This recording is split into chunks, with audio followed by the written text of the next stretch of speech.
नमस्कार, स्वागत है आपका। मैं हूं आपके साथ हिमांशु दीक्षित। बात करेंगे अब छत्तीसगढ़ की। प्रदेश में पूर्व सीएम डॉक्टर रमन सिंह की मुश्किलें बढ़ने वाली हैं, क्योंकि भूपेश सरकार नवा रायपुर को बसाने में खर्च पैसे का ऑडिट कराने जा रही है।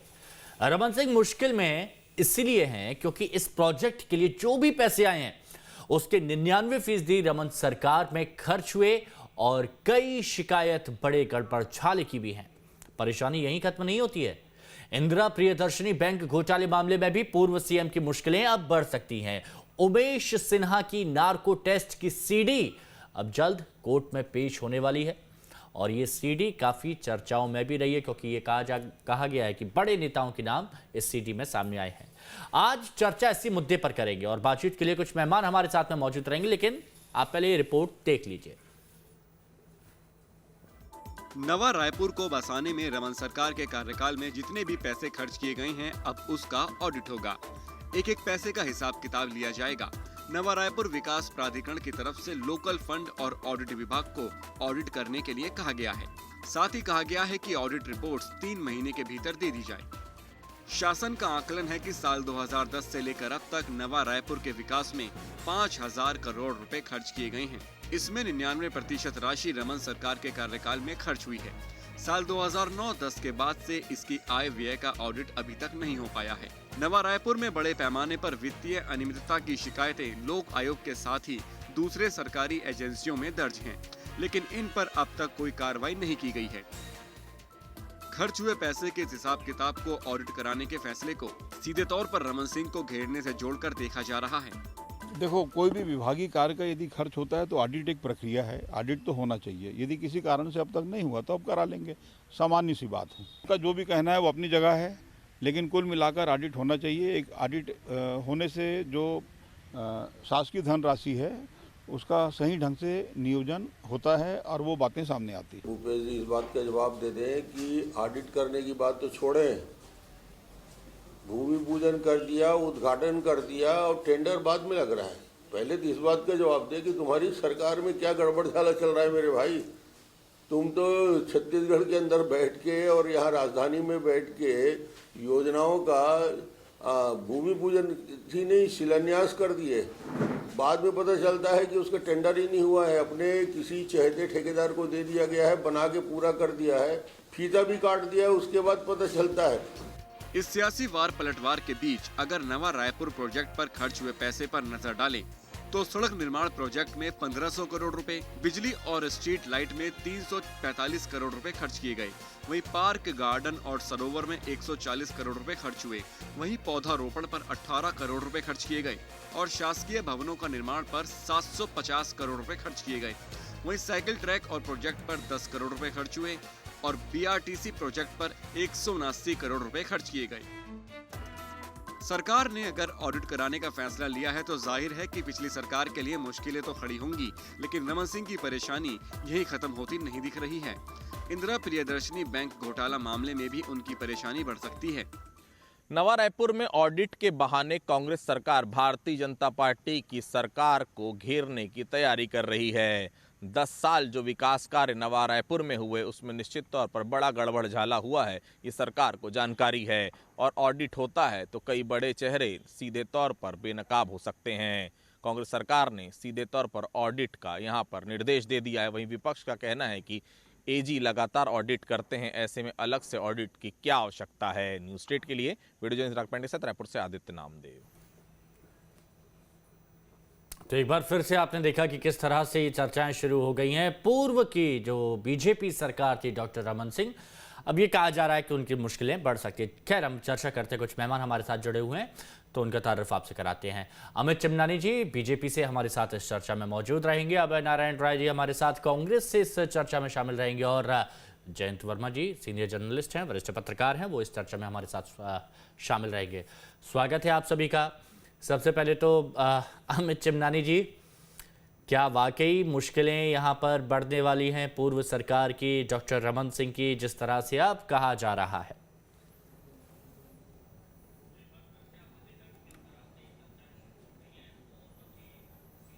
देखिए हिमांशु जी, मैं पेशे से एक चार्टर्ड अकाउंटेंट और मैं सीएजी में एडवाइजरी बोर्ड में मेंबर भी रह चुका हूँ। तो सोने ऑडिट पे एक बहुत सुहागा ही हो गया सामान्य प्रक्रिया है, मैं सभी को बताना चाहूँगा। ऑडिट नहीं हुआ है तो वो कर लें, और भी जो जांच चाहते हैं वो भी कर लें। लेकिन सीएजी ने वित्तीय वर्ष 18-19 तक की अपनी रिपोर्ट्स भी दे दी हैं, और सीएजी ब्रॉडर सेंस में सरकारी खर्च को बहुत गहराई से देखता है, बहुत सारे एंगल देखता है। ना सिर्फ वो खर्चा देखता है, उसकी वाउचिंग देखता है, बल्कि उस खर्चे की आवश्यकता थी कि नहीं, उस प्रोजेक्ट में अगर कोई डिले हो गई है उससे कोई नुकसान हुआ क्या, नेशनल इनकम का नुकसान हुआ क्या। बहुत सारे ऐसे एंगल सीएजी देखता है जो कोई और एजेंसी देखती ही नहीं है। तो सीएजी के रिपोर्ट्स आ चुके हैं, उसके बाद भी सरकार को लगता है तो हमें क्या आपत्ति है। देखिए, चोर की दाढ़ी में तिनका होता है, डर किसको लगता है, जिसने गलत किया हो। हमने तो कुछ गलत किया नहीं, लेकिन सवाल ये उठता है कि जब से ये सरकार में आए हैं तब से केवल एसआईटी पे एसआईटी का गठन करते हैं, जांच पे जांच बैठाते हैं। और सबको मालूम है डॉक्टर रमन सिंह जो एक अजय योद्धा रहे 3 बार, मैं समझता हूं कि एक बार मुख्यमंत्री कोई बन जाए तो वो लोकप्रिय होता है, लेकिन 3 बार अगर कोई मुख्यमंत्री बने तो जनता उसे किस लेवल तक पसंद करती है ये सभी समझते हैं। तो आज कहीं ना कहीं कांग्रेस को लगता है कि डॉक्टर रमन सिंह एक ऐसा चेहरा है जिनकी छवि को अगर वो खराब करेंगे तो उन्हें फायदा पहुंच सकता है। ये एक राजनीतिक अच्छा चमनानी जी, चलिए ये नवा रायपुर प्रोजेक्ट की बात, चलिए आपने जो कही है वो सारी चीज ठीक है, लेकिन जो बात चल रही है ये इंदिरा जयसिंह वाले मामले की, और इसमें ये कहा गया है कि जो उमेश सिन्हा हैं उनकी एक सीडी है जो नार्को टेस्ट हुआ था, उसमें कई बड़े नेताओं के नाम लिए गए हैं, और वो सीडी अब कोर्ट में पेश होने जा रही है। तो उस बारे में आप क्या कहेंगे, कि आप वो मुश्किलें बढ़ाएंगे आपकी?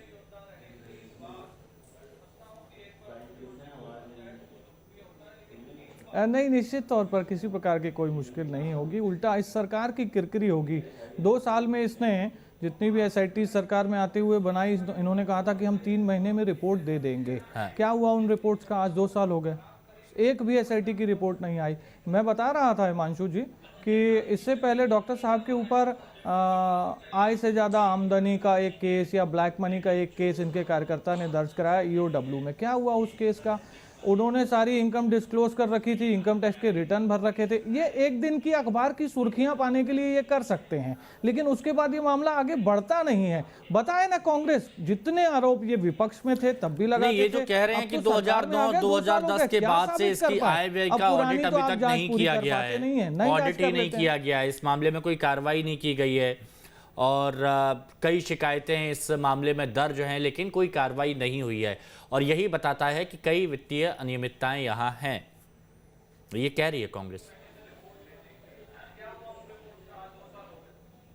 देखिए, अभी ये जो ऑडिट करवाएंगे उससे ये पता पड़ जाएगा, और कांग्रेस के पास अगर कोई अभी आधार है कि कौन सी वित्तीय अनियमितताएं ऐसी शिकायत के रूप में आई हैं जिसका सीधा सरोकार डॉक्टर रमन सिंह से इन लोगों ने लिंक जोड़ दिया है, तो वो जनता के सामने भी रख लें, और ऑडिट के बाद भी पता पड़ जाएगा। किसी प्रकार की कोई ऐसा तो है नहीं कि कोई चीज छुपती है। सार्वजनिक जीवन में, सार्वजनिक कामों में कभी भी आप कोई भी फाइल उठाकर देख सकते हैं। तो भारतीय जनता पार्टी के कार्यकाल की एक एक चीज आप चेक करें, लेकिन मेरा निवेदन है आखिर कब तक ये बातें करके अपनी वादा खिलाफी। लेकिन ये चीज पूछना चाहूंगा मैं देखिए जो जनता में रोष है, जिस प्रकार से मैं सीधे अब ये कांग्रेस के पास जाऊं उससे पहले एक चीज मैं स्पष्ट करना चाहता हूं, एक चीज मैं पूछना चाहता हूं कि 2009-2010 के बाद अगर कई शिकायतें यहां पर मिली हैं और लोक आयोग के साथ ही दूसरे सरकारी एजेंसियों में कई शिकायतें दर्ज हैं, तो फिर वो कार्रवाई क्यों नहीं की गई अभी तक, जब तक आपकी सरकार थी? वो ऑडिट क्यों नहीं कराया गया था उसके बाद? ये मैं पूछना चाहता हूं, इस पर थोड़ा सा स्पष्ट करते हैं। देखिए, बड़ा अच्छा प्रश्न आपने पूछा हिमांशु जी। अभी कुछ ऐसे डिपार्टमेंट और हैं जिनकी 15 साल की ऑडिट नहीं हुई है। वो अलग अलग आयोग बने हुए हैं, वो आयोग तय करते हैं कि किस आधार पर ऑडिट करना है, नहीं करना है। पंचायतों के ऑडिट हैं कई, वो अभी भी पेंडिंग है, उसके लिए टेंडरिंग का काम चल रहा था हमारी सरकार में, इस सरकार ने तो उसको आगे भी नहीं बढ़ाया। बहुत से ऐसे क्षेत्र हैं जिसमें कई कारणों से ऑडिट पेंडिंग है, केवल नवा रायपुर की बात नहीं है, और ये एक रूटीन चीज है, ऑडिट करवा लें। इसमें कोई शिकायत मिली और ऑडिट नहीं हुआ, ऐसा बिल्कुल मुझे कोई आधार नहीं दिखता इसका। नहीं, लेकिन कई कारणों से अगर ऑडिट उसका नहीं हुआ है, वो डिले चला आ रहा है, तो यहाँ पर तो लापरवाही कहा जाएगा ना इसे, और साफ तौर पर लापरवाही है, या फिर ठीक है इन सारी चीज़ों से बचने की कोशिश है, और तो कोई दूसरा मतलब निकल के सामने आता नहीं है। राय साहब हमारे साथ में हैं।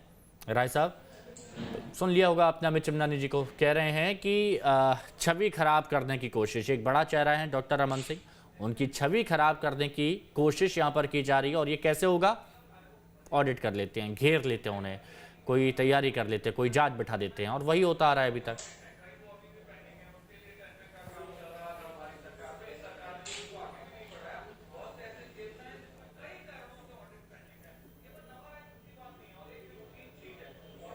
सुन पा रहे हैं राय साहब आप मुझे?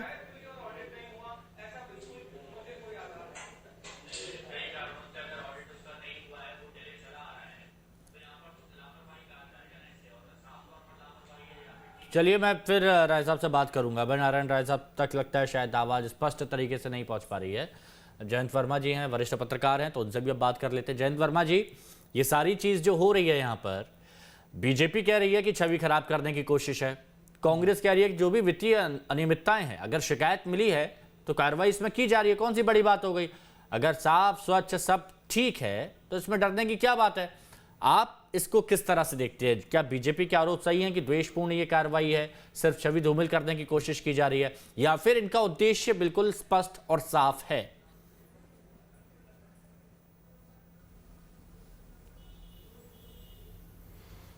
देखिए हिमांशु जी, ये पिछले 10 साल के यदि आप अखबार देख लें छत्तीसगढ़ के, तो हर दिन कोई न कोई किसी अधिकारी के यहाँ छापा और उसमें करोड़ों रुपए की आय मिली, अघोषित आय मिली, और उनकी जो नॉन सोर्सेस ऑफ अर्निंग है उससे ज़्यादा मिली।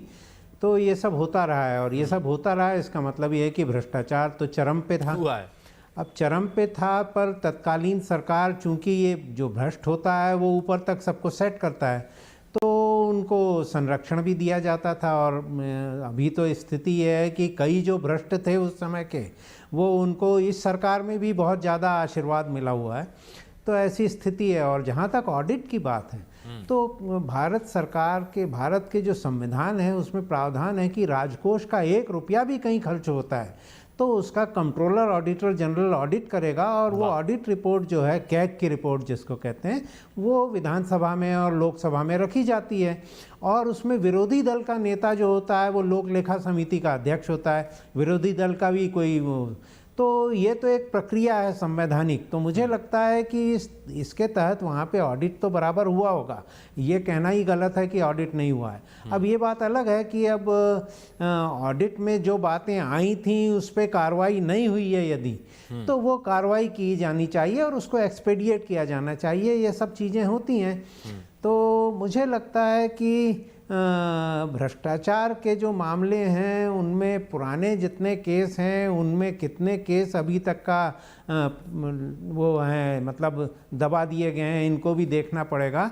और कितने ऐसे भ्रष्ट लोग थे जिनको कि संरक्षण दिया गया, कितने लोग रिटायर हो गए हैं, तो ये सारी बातें देखनी पड़ेगी।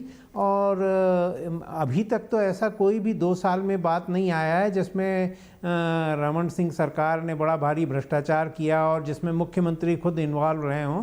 ऐसा कोई मामला दिखा नहीं है। उनके लड़के का एक मामला बीच में उजागर हुआ था कभी कि वो किसी डील में उनकी वो थी, परंतु वो मामला भी अभी ठंडा पड़ा हुआ है। नहीं, लेकिन जयंत वर्मा जी, ये बड़ा अजीब सा नहीं लगता है कि इतने पैसे खर्च किए गए? बसाहट तो वहां तक अभी तक कुछ है ही नहीं है। 19 साल बाद भी जो नवा रायपुर है वो वीरान ही है, बसाहट वहां पर अभी कुछ नजर भी नहीं आ रही है। लेकिन अगर कहीं कोई शिकायत निकल के सामने आ रही है, जब ये दावा किया जाता है किसी राजनीतिक दल या किसी नेता की तरफ से कि जनता के 1 पैसे पर भी कोई डाका नहीं डाल सकता है, ये हम दावे के साथ लिख के दे रहे हैं, लेकिन जब उन्हीं वित्तीय अनियमितताओं की जब शिकायतें आती हैं तो फिर आप खामोश हो जाते हैं, आपके मुंह पर टेप चिपक जाता है। तो ये तो जनता के साथ ठगी हुई ना।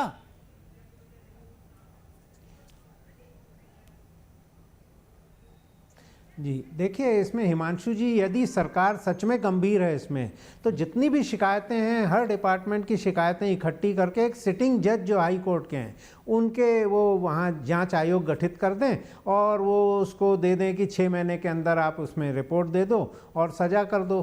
तो ये काम किया जाना चाहिए। और मुझे लगता है ये इस प्रकार से एक ऑडिट करवा लेंगे। वो ऑडिट में भी ये है कि ऑडिट की जो रिपोर्ट है वो रिपोर्ट भी फिर बाद में चैलेंज की जाएगी, ये सब होगा और लंबा चक्कर है उसमें किसी को सजा वजा नहीं होने वाली है। तो भ्रष्ट जो हैं वो तो अपना सब निकल गए हैं। और दूसरा यह है कि नौकरशाही तो वही है, जिसने उस समय काम किया था वही अभी भी है। तो वो तो सब अपने आप को पूरा लीपापोती करके पूरा बचा के रखती है और एक दूसरे को संरक्षण दिया जाता है उसमें, क्योंकि वो जो भ्रष्टाचार होता है वो पूरा चेन तक जाता है। एक आदमी अकेला नहीं करता सरकार में, वो पूरी चेन होती है ऊपर से नीचे तक की। तो मुझे नहीं लगता कि भ्रष्टाचार पे उंगली उठाना इस व्यवस्था में और भ्रष्टाचार को ख़त्म करना इतना आसान है, जब तक कि व्यवस्था को पूरी तरह आद्योपांत बदला ना जाए और पूरा का पूरा क्रिमिनल जस्टिस सिस्टम है। देखिए, ये तो सच्चाई है, जैसे जयंत वर्मा जी भी कह रहे हैं कि हम देखते हैं शिकायतें हर सरकार में निकल के सामने आती है। जब भी कोई प्रोजेक्ट निकलता है तो बहुत सारी शिकायतें हैं जो सामने आती हैं, लेकिन सत्ता बदलने के बाद, बहुत कुछ बदलने के बाद, क्या उन वित्तीय अनियमितताओं की शिकायत जो आती हैं, जांच सिर्फ उनकी की जाती है जिसमें सहूलियत हो, जिससे कोई फायदा हो, बाकियों को इग्नोर कर दिया जाता है? और क्या यही ढर्रा चला आ रहा है?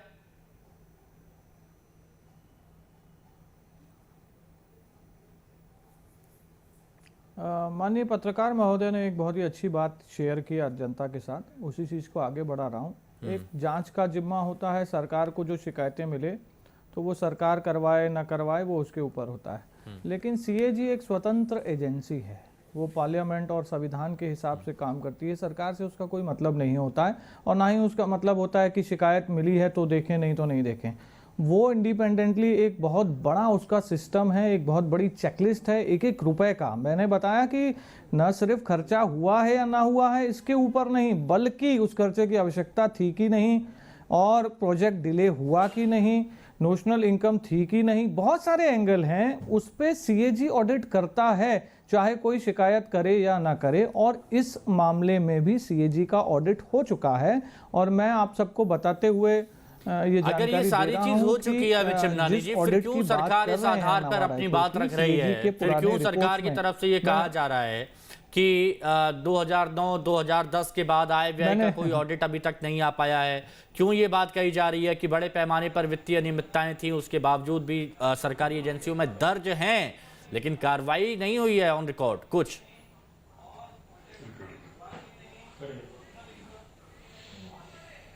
देखिए, एक बहुत अच्छी बात हमारे साथी पत्रकार ने कही कि इनको वाकई सच्चाई तक पहुंचना था तो सिटिंग जज के उसमें एक आयोग बिठाते, ऑडिट नहीं करवाते। मैं कह रहा हूं ना कि एक दिन की सुर्खियां चाहते हैं, आरोप लगाओ, पत्थर फेंको और भाग जाओ। 2 साल में कहां कोई चीज प्रूव कर पाए? अरे इनकम टैक्स जी,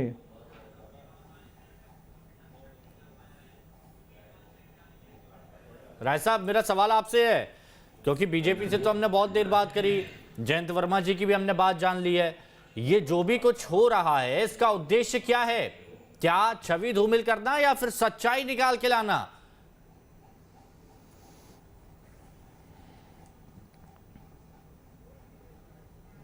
चलिए फिर जुड़ते हैं। लगता है आज राय साहब की बात अभी तक हम तक पहुंच नहीं पाई है और कोशिश हम करते रहेंगे कि कांग्रेस को जानना बेहद जरूरी है सत्ता में आखिर। चिमनानी जी अपनी बात पूरी कर लीजिए।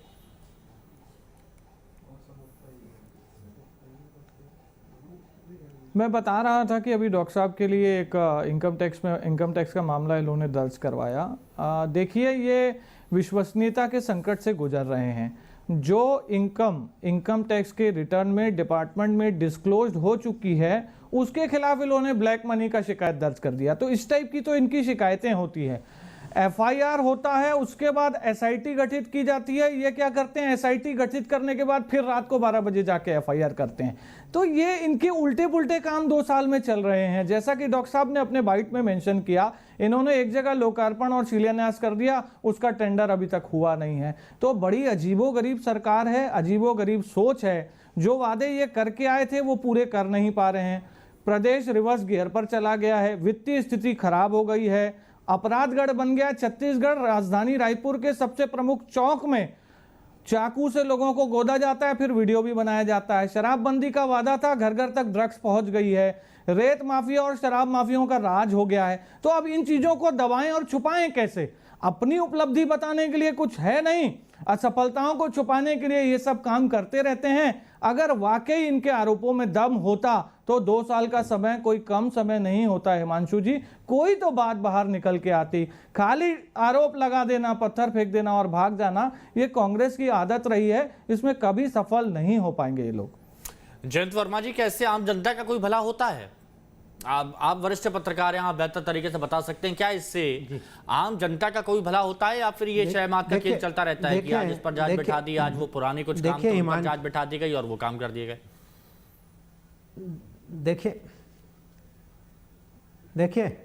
देखिए हिमांशु जी, एक बहुत अच्छा हम उदाहरण आपको देते हैं। हम बहुत पत्रकार के रूप में हमने बहुत लोगों के साथ संपर्क में रहे और उनसे बातें की।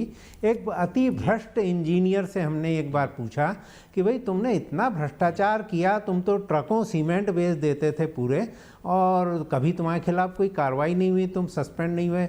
उनने कहा देखो विधानसभा जिंदाबाद। हमने कहा क्यों भाई विधानसभा क्यों जिंदाबाद?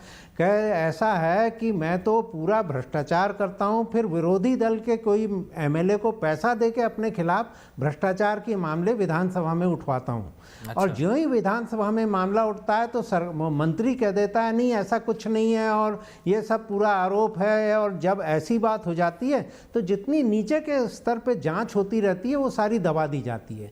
तो ये हमारी पूरी की पूरी सरकार की सोच जो है ये, और पूरी कार्यशैली जो है, ये भ्रष्टाचार को एक्सपोज करने की। जयंत वर्मा जी, बात बड़ी अच्छी लग रही थी मैं आपकी, मैं चाह रहा था कि पूरा कंटिन्यू करूं, मामले को लेकिन दबा आप क्या करें, आज किस्मत बड़ी खराब है, राय देने साहब से अच्छे तरीके से बातचीत नहीं हो पा रही है।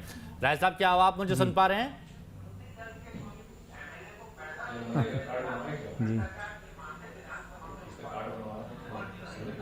राय साहब अगर सुन पा रहे हैं तो ये आपसे जानना चाह रहा हूं मैं, बीजेपी कह रही है कि जब सब कुछ ठीक है तो फिर जांच किस बात की जा रही है? क्या कोई राजनीतिक प्रतिशोध या कुछ वाकई आपका उद्देश्य बिल्कुल स्पष्ट और साफ है?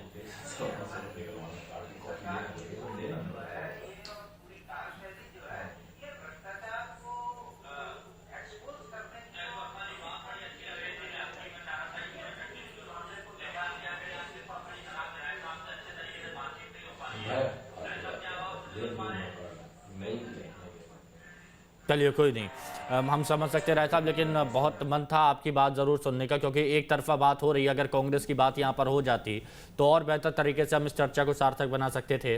जयंत वर्मा जी, आपका एक जो बात आपने कही, क्या ये माना जाए कि राजनीतिक दल जो सत्ता में है, जो विपक्ष में है, वो जानते सब हैं कि इस समस्या के पीछे जड़ में कौन है, लेकिन बस ये है कि उस समस्या का समाधान करना नहीं चाहते हैं, उसको लंबा खींचना चाहते हैं, और खींचना इसीलिए क्योंकि उसका भी लाभ लिया जा सके?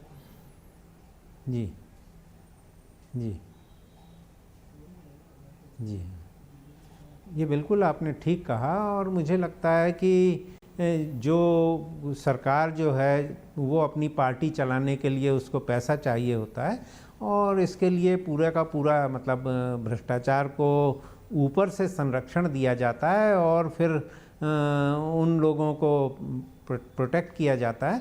तो सरकार जब बदल जाती है तो कार्रवाई तो दिखाने के लिए की जाती है, परंतु होता कुछ नहीं है। ये हमने पिछले कई सालों में देखा है, आज तक कभी कुछ नहीं निकला और ऐसा ही चलता रहता है। ठीक है, आज आधी अधूरी चर्चा रह गई है और फिलहाल अभी आधी अधूरी चर्चा में इतना ही। बहुत शुक्रिया आप सभी का हमारे साथ जुड़ने के लिए, इस चर्चा में शामिल होने के लिए। यहाँ रुकेंगे एक छोटे से ब्रेक के लिए।